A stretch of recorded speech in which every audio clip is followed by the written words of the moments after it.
Hello viewers, मैं फ़खर यूसुफ़ज़ई और आप देख रहे हैं मेरा यूट्यूब चैनल। आज बात करेंगे क्वाड के होने वाले समिट की, जो टोक्यो जापान में जारी है।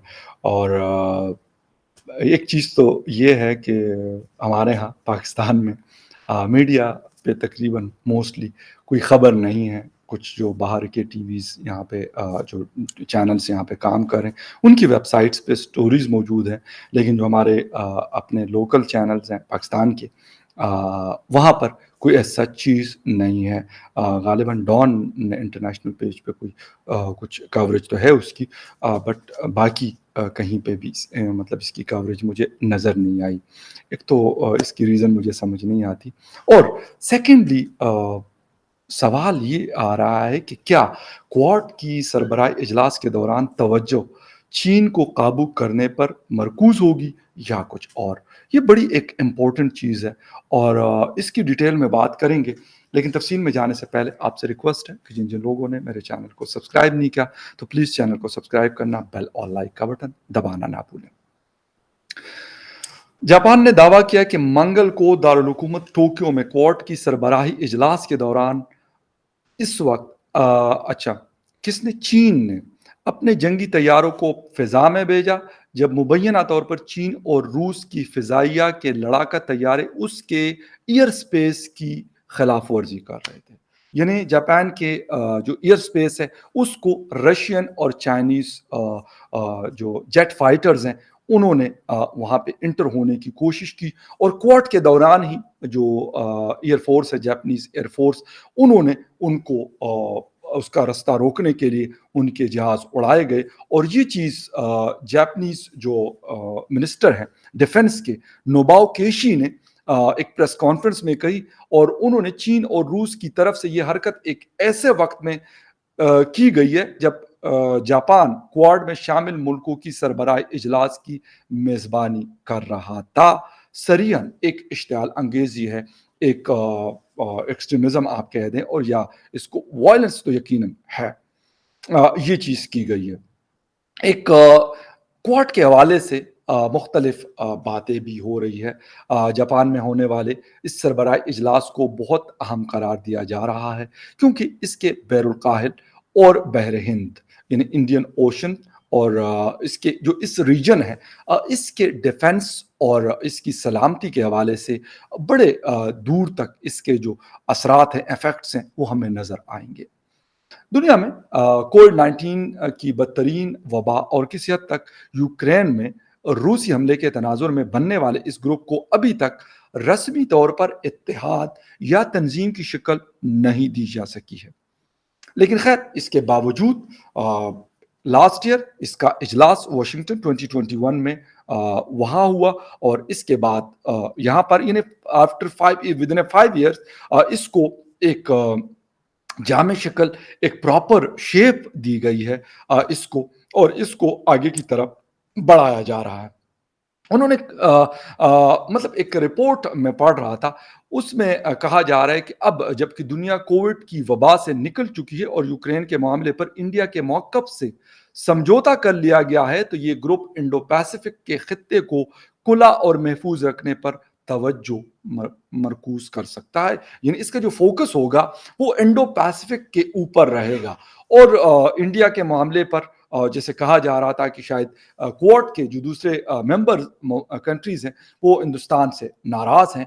तो अब ऐसा लग रहा है कि वो चीज़ नहीं है, बल्कि उन्होंने कहा कि ओके फाइन, ठीक है, आप रशिया से जो चीज़ कर रहे हैं वो करने दें, और ये चीज़ हमें समझ आती है कि इसकी कुछ मसाइल हैं जिसकी वजह से ये सारा कुछ हो रहा है। इंडिया ने मतलब हमने देखा, इंडिया ने यूक्रेन पर रूस की फौजी कार्रवाई की बराह रास्त मजम्मत या तनकीद करने से गुरेज किया था, ताहम इसने मुल्कों की खुद मुख्तारी का एहतराम करने की बात की थी। नरेंद्र मोदी जी ने कहा था कि दूसरे कंट्रीज को रिस्पेक्ट दी जाए और इस तरह की चीज़ों से बचा जाए, वायलेंस से, एग्रेशन से बचा जाए। अच्छा, इंडिया की तरफ से रूस से जो ऑयल, क्रूड ऑयल वो लोग ले रहे हैं, और उसकी प्राइस जो है नॉर्मल मार्केट से कम है, उस पर भी जो वेस्टर्न कंट्रीज हैं उन्होंने बड़ा क्रिटिसाइज किया था, सख्त किस्म का। लेकिन उसके खामोशी के बाद जो वेस्टर्न वर्ल्ड है ان کو مطلب سمجھ آ گئی کہ یار انڈیا نے ہماری اس بات پہ بات نہیں ماننی، تو اس لیے انہوں نے بھی ایگری کر لیا اس سے، ایگری ٹو ڈس ایگری. انہوں نے کہا کہ ٹھیک ہے یار چلنے دو، جو چل رہا ہے اس کو چلنے دو، اور اس کی بھی وجوہات یقیناً بہت ساری ہیں. اس کے علاوہ اس مدعے کو جب 2+2 ہوا تھا امریکہ اور انڈین جو فورن منسٹر اور ڈیفنس منسٹرز ہیں ان کے درمیان، وہاں پہ بھی اس مدعے کو اٹھایا گیا تھا، لیکن وہاں پہ بھی جواب یہی دیا گیا تھا. اور آپ نے اس کے اوپر میرے چینل پہ کافی سارے شوز آپ لوگ دیکھ چکے ہیں. امریکہ نے اس بات کو بھی مانا ہے کہ رشیا سے جو ڈیفنس کے حوالے سے سامان لیا جاتا ہے یا ویپنز وغیرہ خریدے جاتے ہیں، انڈیا کا انحصار جو ڈپینڈنسی ہے وہ رشیا پر ہے. تو اس لیے اس کے اوپر ہم یہ نہیں کہہ سکتے کہ ہم ان کو پریشرائز کریں یا مجبور کریں اس بات پہ کہ نہیں جی اب بالکل پیچھے ہٹ جائیں اور یہ ختم کر دیں. تو اب امریکہ بھی اس بات کو سمجھ گیا کہ یار یہ چلے گا، اور انڈیا اس بات پہ ایگری بھی نہیں ہو رہا تھا کہ بھئی ہم ایک دم سے اس کو زیرو پہ لائیں گے، ایسا پاسبل نہیں ہے، کیونکہ 60 یا 70 سالوں سے یہ ان کا آپس میں ایک کوآپریشن ہے جو چل رہی ہے. اس کے ساتھ ساتھ کوارڈ میں جو مذاکرات کو باہمی مفادات کی مثال پر مرکوز رکھنے پر اتفاق ہے، اور اس میں چین بلا شبہ ایک مشترکہ تشویش ہے. It's the joint concern of all the countries, مطلب جو 4 کوارڈ کنٹریز ہیں ان سب کا مشترکہ طور پہ یعنی جوائنٹ ایک یہ کنسرن ہے کہ بھائی چین ایک مسئلہ ہے. اچھا، خطے میں جہاں پر مطلب ہم سمندری حدود کی یا پھر جو ہمارے جو اوشنز پہ بارڈرز وغیرہ ہے یا پھر وہ ایشوز ہیں وہ تو موجود ہیں، لیکن انڈیا کا جو ناردرن بارڈر ہے وہاں پر جھگڑا ہے، اور چین کی جو پالیسی ہے مطلب اس میں تیزی آ رہی ہے اور اس میں زیادہ ایگریشن دیکھنے کو مل رہی ہے. چین جو اپنی جو نیول فورس ہے اس کی قوت میں، اس کی اسٹرینتھ میں وہ کافی اضافہ کر چکا اور کر رہا، اور اس کے اوپر انہوں نے بڑا پیسہ لگایا. اور ابھی ریسنٹلی چین نے سولومن جزائر کے ساتھ ایک سیکیورٹی معاہدہ کیا ہے جس سے آسٹریلیا کو شدید تشویش لاحق ہو گئی ہے.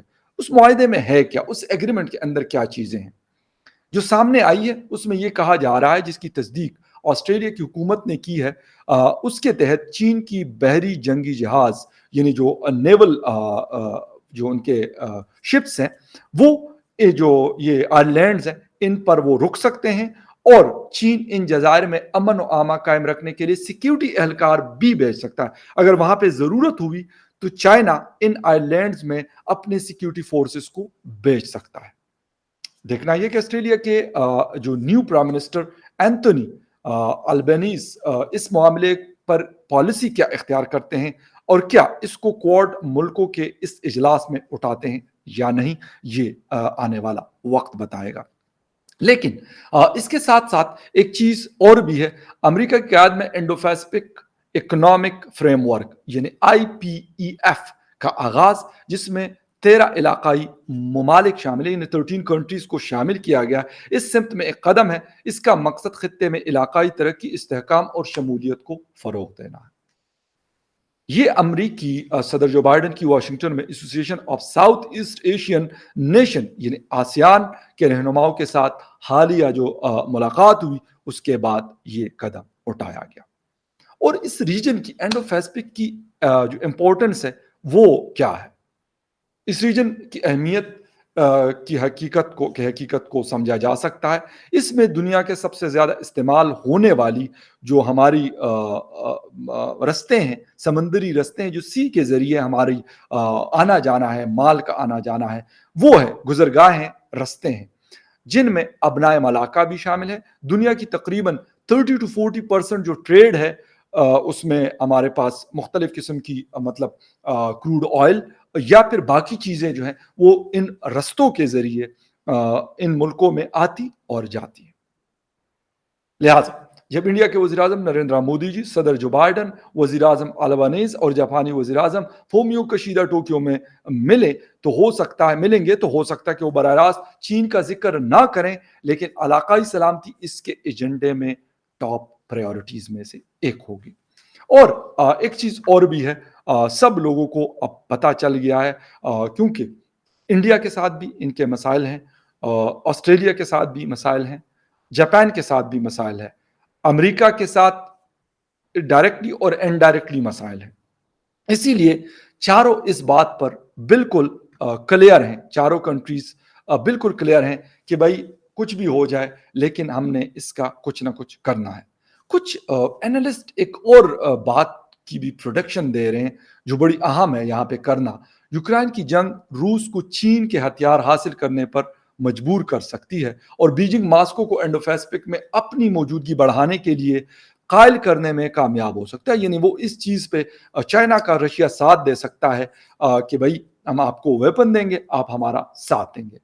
लेकिन अगर ऐसा होता है तो इससे न्यू दिल्ली के मफादात को, उनके इंटरेस्ट को सबसे ज्यादा नुकसान पहुंचेगा, क्योंकि इसके रूस के साथ करीबी ताल्लुकात है और चीन के साथ जारी जो एस्केलेशन आप कहें या जो डिस्प्यूट्स हैं वो है। तो यकीनन उनकी नज़र इस चीज़ के ऊपर है और रशिया से हिंदुस्तान एक तो इस सिचुएशन में ऑयल खरीद रहा है, सेकेंडली रशिया का एक बहुत बड़ा इंपोर्टर भी है वेपन का, और यकीनन रशियन इकोनॉमी असलहे की खरीद फरोख्त से या उसके बिजनेस से चलती है। तो ये वो चीज़ें हैं जिसकी वजह से हम ये कह सकते हैं कि क्वाड का जो फोकस है दैट इज मेरे ख्याल वन एंड ओनली तो मुझे नहीं कहना चाहिए, लेकिन वो सिर्फ और सिर्फ चाइना है। बाकी चीज़ें बाद में देखी जाएंगी, क्योंकि अगर वो अपना मलाका के ऊपर कोई इस किस्म की एग्रेशन शो करता है या कोई इस किस्म का कोई काम करता है जिस तरह अभी जापानीज एयर स्पेस को वायलेट करने की कोशिश की गई है, तो मेरे ख्याल में उसके लिए फिर अमेरिका यकीनन उठेगा और गालिबन ये इन फ्यूचर इस किस्म की कोई चीज़ अगर भी होती है और हो सकती है, क्योंकि जो कंसर्न्स नज़र आ रहे हैं इससे अंदाज़ा होता है कि ऐसे नहीं होगा। वो कहा जाता है कि there is a fire there is a smoke, इस तरह की कोई बात है if I am not wrong.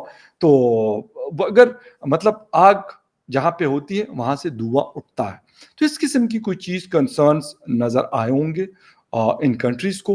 इसीलिए ये चाहते हैं कि चाइना को रोका जाए, और अगर रोका नहीं जाता तो उसका नुकसान इन 4 कंट्रीज को हो सकता है, बल्कि मैं कहूंगा इन 3 कंट्रीज को हो सकता है। अमेरिका क्योंकि दूर है चाइना से तो शायद उनको नहीं, लेकिन क्योंकि हिंदुस्तान बॉर्डर है, फिर जापान और उसके बाद ऑस्ट्रेलिया, क्योंकि ऑस्ट्रेलिया का जो रास्ता है वो यहाँ से गुजरता है। तो ये है वो सारी चीज़ें। खैर अभी और भी मजीद बहुत सारी डेवलपमेंट्स क्वाड के हवाले से होनी है और उसके ऊपर यकीनन हम डिबेट भी करेंगे। मिलेंगे किसी और न्यूज़ अपडेट के साथ, तब तक के लिए टेक केयर एंड बाय।